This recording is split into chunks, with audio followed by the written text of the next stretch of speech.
voilà di rafetlu jotaay bi di nuyu ñëpp di wax ni lu waral sunu daje bi tey mooy danoo seetlu depuis ay fan coow dugg na ci dëkk bi te soo xoolee kat coow li du coowi dara lu dul ay jëw ay fen ak ay ñàkk wax dëgg di wax ne nag loolu ki ko génne dama koy nommer c'est Landing Mbengue di wax ne ñun ñëpp gis nañu Landing Mbengue xanaa daa nelaw ba yeew ci ay gént wala nu ma ko tuddee ci ay hallucination xam nga nit tamit am na fu muy toll ay hallucination daf koy dugg day wax li nga xam ne teguwul fenn amul maanaa ak ay dérive mais nag moom tàmbal nañu dérive yooyu nag bettuñu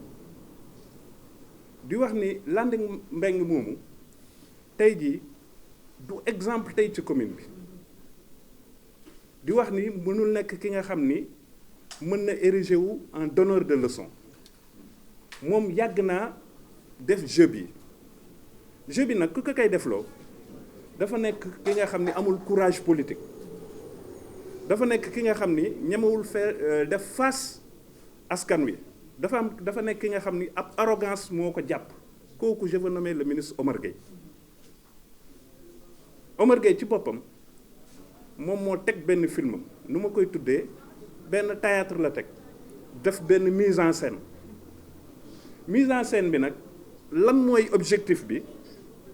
mooy tey sunu commune bi nekk ci ab instabilité chronique léegi nag kii joué film bi ci boppam mooy Landing Mbengue moom ndeysaan daa gaaw fàtte rek mais tey jii suñu leen tegaloon film yi passé wala vidéo yi passé da ngeen wax ni nit mënul def yi revirement donc comédie dëgg la ñun nag danoo inscrire dans une logique d'explication parce que askan wi ci boppam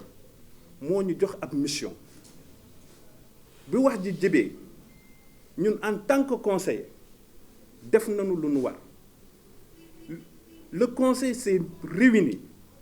ñu dem jot ay explication gis le secrétaire municipal laaj ko mbir mi nuy wax nan la demee li ñu wax nag dal na xel te loolu lañ gis tamit su doon leneen tamit ñu am sañ-sañ am courage bi nga xam ne fii la ñuy taxaw wax loolu parce que tamit kenn takkul suñu bakkan yi kenn moomuñu kenn joxuñu lekk kenn joxuñu naan ay gor lan ci dignité la ñuy doxee damay wax ni maire bi duñu ay laudateur am duñu ay waykatam duñu ay fecckatam tey jii su accusation yooyu amoon ñun ñooy njëkk taxaw ci kanamam ni ko monsieur le maire li nga def daan ko te combat boobu ñu ñoo koy mëne loolu que ça soit clair bi wax ji amee ñu def quelques rappels d'abord soo leen xoolee au mois de février le 4 février su ma juumul le projet de budget a été voté à l'unanimité conseil yi fi nekkoon yépp a voté bi ñu toogee février mars le budget a été approuvé donc approbation bi c'est le 23 mars 2020 ñëpp xam na ne entre-temps la Covid s'est invitée feebar bi mbas mi nga xam ne ñëpp yëg nañu tey jii nag ci biir mbas mi gis nañ nit ñi liggéeyatuñu lekkoon jafe na vraiment population bi doon na souffrir bi loolu amee ñun ñu instruire sunu maire ni ko nag il est temps que nga puiser ci budget bi une somme bi nga xam ni dañuy soulager souffrance population bi dégg naa sax ay nit naan c'est 80 millions mais tey jii soo leen demee vérifier c'est une somme de 59 millions 992 mille 500 te somme boobu fu mu ko jëlee dafa dem ci budget primitif bi nu approuvé le 24 mars 23 2020 faut le puiser une somme de 59 millions 992 mille 500 moo ngi ko puiser ci benn ligne bu tudd dépenses diverses donc ba fa may wax ak yéen gis ngeen amul benn modification bi nga xam ne def nañ ko ci budget primitif bi donc danoo jël réorientation la benn ligne bi nga xam ne c'est une ligne qui existait déjà fonds yaa ngi fa 60 millions la woon ñu jël ci une somme de 59 millions 992 mille 500 mais nag lu nax sama waay mooy gis nga ab affaire su amee ab mbir su amee da nga ci am une lecture intelligente mais nag bett na ma à ce niveau ak niveau de responsabilité bu mu toll mënul interpréter texte wala amul gis-gis bi nga xam ni tey naw nañ ko ci parce que le 20 avril le 30 avril 2020 dafa am benn ordonnance bu ministre des collectivités locales génne ordonnance bi danaan puisque dañoo nekk ci période Covid ñuy éviter rassemblement éviter nit ñi di daje tey jii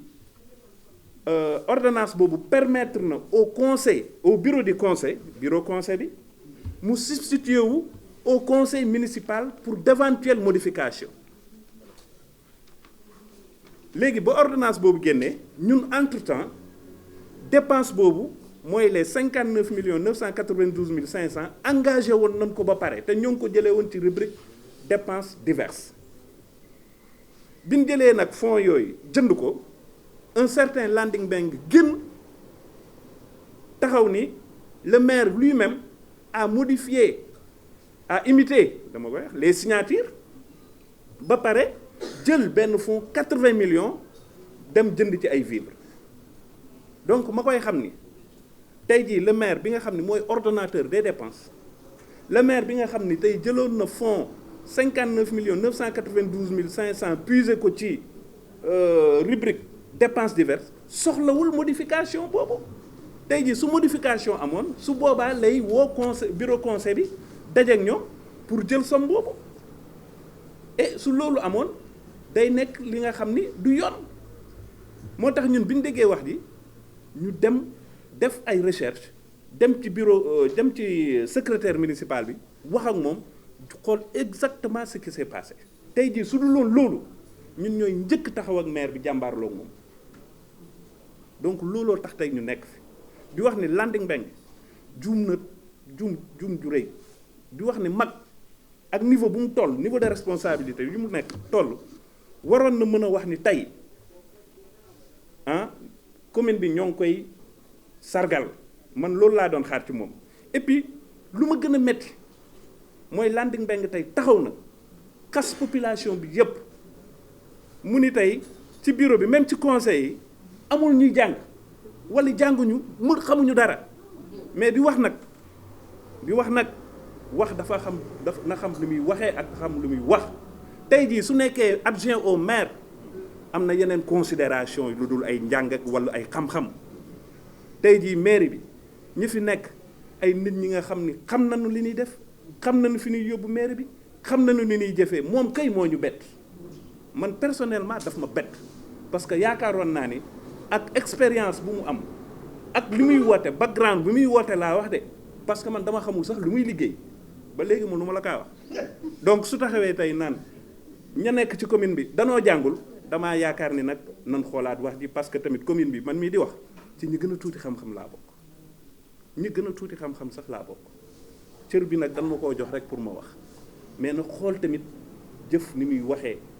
na xool ni tamit nit ñi am nañ droit de réponse di wax ni nag peut-être que dafa juum njuumte du wees ñun nag ay nit lañ rek mais jeu bi mu ñuy tàmmal chantage yi dañ koy ñaan na ko bàyyi di wax ni tey maire bi tamit ñoo ngi réitérer ñun suñu engagement suñu kóolute di ko jàppale aussi pour la réalisation des projets di ko wax ni li ñuy xaar comme marché bi nga xam ni jeex na réalisation à 99% te inauguration bi ce sera dans quelques semaines ou bien dans quelques jours di wax ni tamit foyer des jeunes ak la poursuite de tous les chantiers ñun foofu lañ koy xaare di wax ni tamit tey entièrement ñoo ngi ak moom ànd ak moom di attu nag le ministre Omar Gueye di ko wax ni nag Bambilor màgg na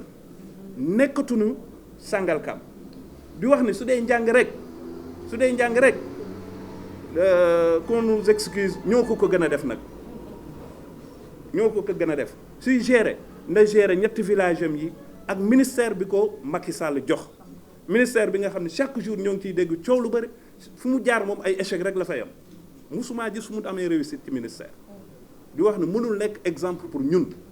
les jeunes de Bambilor donc di exhorter di woowaat population bi yëpp di leen ñaax ñun ñëpp nañ nekk derrière le maire comme benn say